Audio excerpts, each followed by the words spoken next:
Finish நேயர்களுக்கு அன்பான வணக்கம். நான் பிரேமா கார்த்திகேயன். சும்மாவே வாய்ஸ் நமக்கு அப்படியே ஓஹோன்னு இருக்கும். இதில் இது வேறு நிறைய ஹெல்த் இஷ்யூஸை ஃபேஸ் பண்ணிட்டு வந்திருக்கேன். இந்த வீடியோ எதை பற்றி பார்க்க போகிறேன்னா, நம்ம நல்ல ஒரு ரொட்டீனில் இருப்போம். வாழ்க்கை ரொம்ப சூப்பராக ஜம்முன்னு போயிட்டுருக்கோம். ஆனால் குறுக்க இந்த கௌஷிக் வந்த மாதிரி ஏதாச்சும் ஒரு ஹெல்த் இஷ்யூஸ் நமக்கு வந்துடும், ஏதாவது ஒரு ப்ராப்ளம் வந்துடும். அந்த ப்ராப்ளம்க்கு அப்புறம் நமக்கு வச்சிருந்த ஹேபிட்ஸ், நம்மளோட நல்ல ரொட்டீன்ஸ் எல்லாம் ஃபாலோ பண்ணவே முடியாத அளவுக்கு போயிடும். ஸோ அந்த மாதிரி போகும்போது நம்ம பாடி மைண்டு ரெண்டையுமே நம்ம கண்ட்ரோலில் வச்சுக்கிறதுன்றது ரொம்ப கஷ்டமான ஒரு விஷயமா இருக்கும். ஸோ நான் என்னெல்லாம் ஃபாலோ பண்ணேன், எனக்கு என்னெல்லாம் ஆச்சு அப்படின்றத ரொம்ப ஃப்ரெண்ட்லியாக உங்கள் கூட நான் ஷேர் பண்ணிக்க போகிறேன். பேசவே முடியல, கொஞ்சம் கஷ்டமாக தான் இருக்குது, இருந்தாலும் ட்ரை பண்ணுறேன். உங்களுக்கு நிறைய வேலை இருக்கும், வேலை தான் முக்கியம். அதனால் உங்கள் வேலையை நீங்கள் பார்த்துக்கிட்டே இருங்க. என்னோடய வீடியோவை நீங்கள் பார்க்கணுன்னு அவசியம் இல்லை, கேட்டால் மட்டும் போதும். இப்போல்லாம் எனக்கு லாங் வீடியோ பண்ணுறதுக்கு ரொம்ப ரொம்ப பிடிச்சிருக்கு. ஜாலியாக ஒரு ஃப்ரெண்டு கூட உட்காந்து பேசுகிற மாதிரி நிறைய பேச போகிறேன். என்னோடய லாங் வீடியோஸ் எப்போவுமே ரொம்ப கேஷுவலாக ஜாலியாக தான் இருக்க போகுது. பாட்காஸ்ட் மாதிரி நிறையா பேசலாம். ஏன்னா ஷார்ட் வீடியோங்கும்போது நம்ம சொல்ல வர விஷயத்த ரொம்ப ஷார்ட்டாக சொல்லி முடிச்சிடுற மாதிரி இருக்குது. ஸோ இந்த மாதிரி கேஷுவலாக உங்ககிட்ட பேசுகிறதுக்கு லாங் வீடியோஸ் ரொம்ப நல்லாயிருக்கு. அதே மாதிரி இன்னொரு விஷயம், பெரிய டிஸ்க்ளைமர் ஒன்று நான் சொல்லணும்னு ரொம்ப நாளாக நினச்சிட்ருக்கேன். நான் எனக்கு தெரிஞ்ச விஷயங்களை இந்த சேனலில் நான் ஷேர் பண்ணுறேனே தவிர, உங்களை விட நான் ரொம்ப அதிபுத்திசாலி, நான் ரொம்ப பெரிய ஆள், எனக்கெல்லாம் எல்லாம் தெரியும், அந்த மாதிரி எல்லாம் நான் நினைக்கவே இல்லை ஒரு நாளும். எனக்கு தெரிஞ்ச விஷயங்களை உங்கள் கூட நான் ஷேர் பண்ணுறேன். உங்களுக்கு தெரிஞ்ச விஷயங்களை நீங்கள் கமெண்ட்ஸில் சொல்லுவீங்க. ஒரு கம்யூனிட்டி மாதிரி ரொம்ப கேஷுவலாக இதை கொண்டு போகணுன்னு நினைக்கிறேன். அது சில சமயம் நல்ல விஷயங்கள் நம்ம சொல்கிறோங்கும்போது ரொம்ப ஸ்ட்ராங்காக போய் ரீச் ஆகணுன்றதுக்காக தான் ஒரு ஆர்டர் போடுற தோணியில் சொல்கிறது. ஸோ அவ்வளோதான்.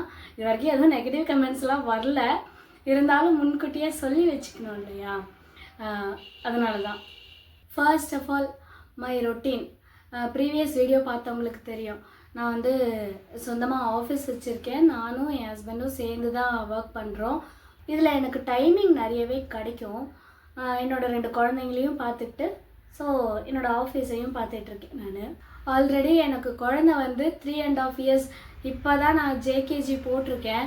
அதனால் எனக்கு ஒரு ரொட்டீன் செட் பண்ணுறதுன்றதே ரொம்ப பெரிய டாஸ்காக தான் இருந்தது. ஏன்னா ஒரு ரொட்டீன்ங்கும்போது அந்த டைமிங், அதே டைமிங்கில் நம்ம திரும்பவும் அதை செஞ்சுட்டே இருக்கணும் அப்படின்ற மாதிரி இருக்கும். ஆனால் உண்மையிலே அப்படி ஒரு டைமிங் எல்லாம் செட் பண்ணவே முடியாது கையில் குழந்தை இருக்கும்போது. அதுக்காக நான் அதை ஃபோர்ஸ் பண்ணலாம் இல்லை. பட் இப்போ அவள் ஸ்கூல் போக ஆரம்பித்ததுக்கப்புறம் நிறைய நல்ல ஹேபிட்ஸோட நல்ல ரொட்டீன் நல்லா போய்கிட்டு இருந்தது. இப்போ தான் ஒரு பர்ஃபெக்ட் டைமிங்கோட, பர்ஃபெக்ட் கன்சிஸ்டன்சியோட இந்த யூடியூப் சேனலையும் கொண்டு போகலாம் அப்படின்னு ரொம்ப கரெக்டாக போயிட்டு இருந்தது. அந்த சமயம்தான் சடனாக ஒரு கோல்டு, காஃப், இவ்வளோதான் எனக்கு இப்போ பிரச்சனை. எங்கள் வீட்டில் ஒரு பிரச்சனை என்னென்னா, ஒரு ஆளுக்கு உடம்பு சரியில்லைன்னா வீட்டில் இருக்கிற எல்லாருக்கும் உடம்பு சரியில்லாமல் போகும். எவ்ரி டைம் நான் இதை தான் ஃபேஸ் பண்ணுறேன். ஒருத்தருக்கு வந்தால் போதும், அடுத்துன்னு டக்குன்னு வந்துடும். அதே மாதிரி வந்தாலும் உடனே போகிறதும் இல்லை. எப்படி பார்த்தாலும் 10 நாள், ஒரு வாரம்னு ரொம்ப லாங் டைம் இருக்குது. அதுவும் இந்த முறை எனக்கு ரொம்ப ரொம்ப லாங் டைம் இருந்துக்கிட்டே இருக்குது. இந்த தடவை நான் என்னெல்லாம் ஃபேஸ் பண்ணேன்னா, பயங்கர காஃப். எனக்கு ஒரு சண்டே என்ன ஆயிடுச்சு, சடனாக ரொம்ப முடியலை. ஆல்ரெடி இந்த மாதிரி ஃபீவர்னெல்லாம் கஷ்டப்படும் போது லோ பிபி ஆகிடுது. ஸோ அதனால் இந்த முறை முன்னாடியே நம்ம போயிட்டு லோ பிபி ஸ்டார்ட் ஆகிற ஒரு ஸ்டேஜ்லேயே ட்ரிப்ஸ் போட்டு வந்துடலான்னு போய் ட்ரிப்ஸ் போட்டு வந்தேன். ஆனால் ட்ரிப்ஸ் போட்டு அந்த டே, அந்த ஒரு ஈவினிங் ஒரு 1.5 hours கண்டினியூஸாக இருமல் வந்துக்கிட்டே இருந்தது. கண்டினியூஸாக வந்தது. கொஞ்சோண்டு தண்ணி குடித்தா கூட அப்படியே வாமிட்டு. 1.5 hours கண்டினியூஸ் இருமலோட வாமிட்டு. அந்த டே அவ்வளோ வேர்ஸ்ட்டாக இருந்தது. எல்லாத்துக்கும் மெடிசன், சிரப்பு எல்லாமே கொடுத்துருக்காங்க தான். அதோட அது படிப்படியாக தான், ரொம்ப படிப்படியாக தான் குறையுது. இப்போவும் எவ்ரிடே தூங்குறதுக்கு எனக்கு ரொம்ப கஷ்டமாக இருக்குது.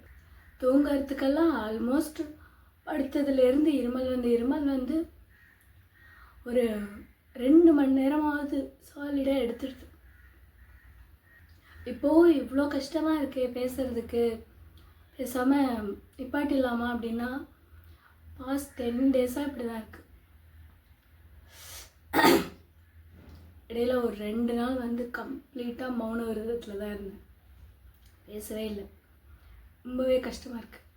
இப்படியே போய்கிட்டே இருந்தால் எப்போதான் நான் பேக் டு ஃபார்முக்கு வர்றது அப்படின்ற ஒரு கேள்வி இருந்துகிட்டே இருக்குது. இப்போ தான் ரியலைஸ் பண்ணுறேன் ரொம்ப கண்டினியூஸாக பேச முடியல அப்படின்றது. ஓரளவுக்கு பெட்டராகிட்டேன். இன்றைக்கி 4th டே ட்ரிப்ஸ் போட்டதுலேருந்து. அதுக்கு முன்னாடி ஒரு 4-5 டேஸ். இப்போ என்ன தோணுதுன்னா, கை கால் உடஞ்சிருந்தா கூட பரவாயில்ல, இப்படி என் வாய்ஸ் இப்படி போயிடுச்சு அப்படின்றத நினைக்கும் போது ரொம்ப வருத்தமாக இருக்குது. இதுவே முன்னாடியெல்லாம் எனக்கு எவ்ரி இயர் இந்த மாதிரி பெருசாக ஏதோ ஒரு விஷயம் எனக்கு போய்டும். அதுக்கு நான் மென்டலி ரெடி ஆகிட்டேன். அந்த வகையில் இந்த இயர் இப்படி வந்திருக்கு அப்படின்னு தான் நான் நினைக்கிறேன். முன்னாடியெல்லாம் வரும்போது பாடி ரெடி ஆகிடும், ஆனால் மைண்ட் ரெடியே ஆகாது. அந்த கஷ்டத்துலேயே இருக்கும், என்னடா நமக்கு இப்படி ஆயிடுச்சுன்னு. இல்லை நம்ம ரெடி ஆகிடுவோம், வீட்டில் இருக்கிறவங்க ரெடியாக மாட்டாங்க, அவங்களுக்கு ஏதாவது இல்னஸ் கண்டினியூ ஆகிட்டே இருக்கும். சம்டைம்ஸ் மைண்ட் ரெடியாக இருக்கும், ஆனால் ஒரு சோர்வு உடம்புல இருந்துக்கிட்டே இருக்கும், ஆக்டிவாக இருக்கவே முடியாது. ஆனால் இந்த டைம் மைண்ட் ரெடி ஆகிடுச்சு, மிச்ச வேலைகள் செய்யலாம், பாடியும் ரெடி ஆகிடுச்சு தான். பட் இப்போ தான் நான் ரியலைஸ் பண்ணுறேன், இந்த வேலை செய்கிறதுக்கு இன்னும் வாய்ஸ் ரெடி ஆகலை அப்படின்றது. பொதுவாக உங்களுக்கு ஏதோ உடம்பு சரியில்லை, இல்லை நீங்கள் கையில் குழந்தை வச்சுருக்கீங்க அப்படின்னா நீங்கள் மென்டலி ரெடியாக தான் இருக்கணும். நம்ம எதுவும் செய்ய வேணாம், நமக்கான பேசிக் கடமை என்னவோ அதை மட்டும் பண்ணால் போதும். இதை தவிர நம்ம கரியர் பில்ட் பண்ணலையே, இல்லை நம்மளால் பெருசாக எதுவும் சாதிக்க முடியலையே அப்படின்ற கில்ட்டினஸ் அந்த சமயம் ரொம்ப அதிகமாக வந்துக்கிட்டே தான் இருக்கும். ஆனால் அந்த சமயம் இது நம்ம கரியரில் ஒரு பிரேக்கில் இருக்கோம் அப்படின்றத மைண்டில் ஃபிக்ஸ் பண்ணி வச்சுக்கோங்க. எல்லாத்துக்கும் ஒரு டைம் இருக்குது, அந்த டைமை நீங்கள் உங்களுக்கு கொடுத்துக்கோங்க. அது ரொம்ப ரொம்ப இம்பார்ட்டன்ட். நீங்கள் நிறைய அந்த ஹசல் கல்ச்சரில் எல்லாரும் முன்னாடி போய்கிட்டே இருக்காங்க, நம்ம மட்டும் குழந்தை இருக்கிறதுனாலையோ இல்லை ஒரு இல்னஸ்னாலேயோ இல்லை வேறு ஏதோ ஃபேமிலி ப்ராப்ளம்னாலேயோ ஒரே இடத்துல சிக்கிட்டே இருக்கோம் அப்படின்னு தோணும். ஸோ அந்த மாதிரி தோணும்போது என்னாகும்னா கில்ட்டினஸ் தான் உங்களுக்குள்ள, உங்களை நீங்களே குறை சொல்லிக்கிட்டே இருப்பீங்க, நம்மளால் மட்டும்தான் எதுவுமே முடியல அப்படின்னு. எல்லாம் பண்ணுறதுக்கான மென்டலி நீங்கள் ரெடியாக இருந்துக்கிட்டே இருங்க. அதுக்கான டைம் வரும்போது அதை கரெக்டாக யூஸ் பண்ணிங்கன்னா உங்களாலையும் பெரிய ஆளாக வர முடியும்.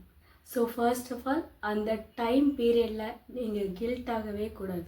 ஓகே, ஏதோ ஒரு ப்ராப்ளம் பெருசாக ஃபேஸ் பண்ணிட்டீங்க, அது முடிஞ்சிருச்சு, ஆனாலும் மென்டலி அதுலேருந்து வெளியவே வர முடியல, அப்படி வெளியே வந்தால் தான் என்னால் ஒரு நல்ல ரொட்டீன் ஃபாலோ பண்ண முடியும் அப்படின்றவங்க என்னெல்லாம் பண்ணணும் அப்படின்னா, ஃபர்ஸ்ட் ஆஃப் ஆல் முடிஞ்சு போன விஷயத்தை மட்டும் நிறைய நினச்சிட்டே இருக்கக்கூடாது. எனக்கு மட்டும் ஏன் இப்படி ஆகுது, எல்லோரும் நல்லா தானே இருக்காங்க, எனக்கு மட்டும் திருப்பி ஏன் இப்படி ஆகுது அப்படி குறை சொல்லிக்கவே கூடாது. எல்லாருக்கும் ஏதோ ஒரு ஃபார்மில் ஒரு பிரச்சனைகள் வரதான் செய்யுது. எல்லாருக்குமே ஒரு குட் டைம் இருக்கும், ஒரு பேட் டைம் இருக்கும். இது என்னோட பேட் டைமாக இருக்கலாம், அதனால நான் இவ்வளோ ஃபேஸ் பண்ணுறேன். ஸோ உங்களுக்கான ஒரு குட் டைம் வரும், அந்த குட் டைமில் நீங்கள் ஷைன் பண்ணுவீங்க. லைஃப்பில் இந்த மாதிரி ப்ராப்ளம் ஃபேஸ் பண்ணும்போது நம்ம கைவிடுறது முதல்ல நம்மளோட நம்பிக்கை.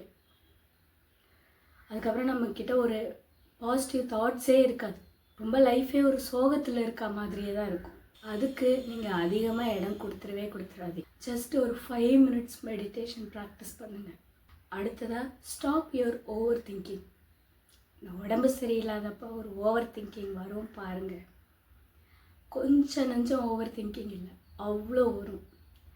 இப்போது எனக்கு மட்டும் இல்லைன்னு நினைக்கிறீங்களா? இருக்குது, ஆனால் அதை கேஷுவலாக எடுத்துகிட்டு போயிடுவேன். அவ்வளோ இருமல் வரும்போது என் ஹஸ்பண்ட் கேட்குறாங்க, டிபி வந்துருச்சோ அப்படின்னு.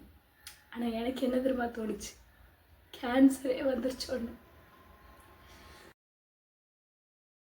பட் அவ்வளோவெல்லாம் யோசிக்க வேணாம். It's a normal viral infection. கொஞ்சம் கூடுதலாக இருமல் இருக்குது, அவ்வளோதான், எல்லாம் சரியாயிடும். ஆக்சுவலாக நான் ஒரு சிம்பத்தி க்ரியேட் பண்ணணும், எனக்கு அதெல்லாம் பிடிக்கவே பிடிக்காது. நான் எந்த நிலமையில இருந்தாலும் நான் நல்லா இருக்கேன்னு தான் சொல்லுவேன். எப்பயுமே நான் கஷ்டமாக இருக்கேன், சோகமாக இருக்கேன் அதெல்லாம் சொல்லி பழக்கமே இல்லை எனக்கு. இந்த வீடியோ நான் ஒருபோதும் ஒரு சிம்பத்திக்காக தான் எடுக்கவே இல்லை. நான் நிறைய தடவை ஃபேஸ் பண்ணியிருக்கேன். அந்த மோட்டிவேஷன் எங்கேருந்துடா எனக்கு கிடைக்கும் அப்படின்ற மாதிரி. எல்லாமே ரெடியானதுக்கப்புறமும் என் மைண்டு மட்டும் ரெடியாகாமல் பல தடவை கஷ்டப்பட்டிருக்கேன். ஸோ இந்த வீடியோ பார்க்குற யாருக்காவது உங்கள் மைண்டு ரெடி ஆகிடும் அப்படின்ற ஒரு நம்பிக்கை, உங்கள் ரொட்டீனுக்கு நீங்கள் வந்துடுவீங்கன்ற ஒரு நம்பிக்கை, அந்த நம்பிக்கை வந்ததுனாலே எனக்கு அதுவே போதும். இப்போ நான் ஒரு பிரேக் எடுக்கிறேன். அடுத்த வாரம் வேறு வீடியோவில் பார்க்கலாம். தேங்க்யூ.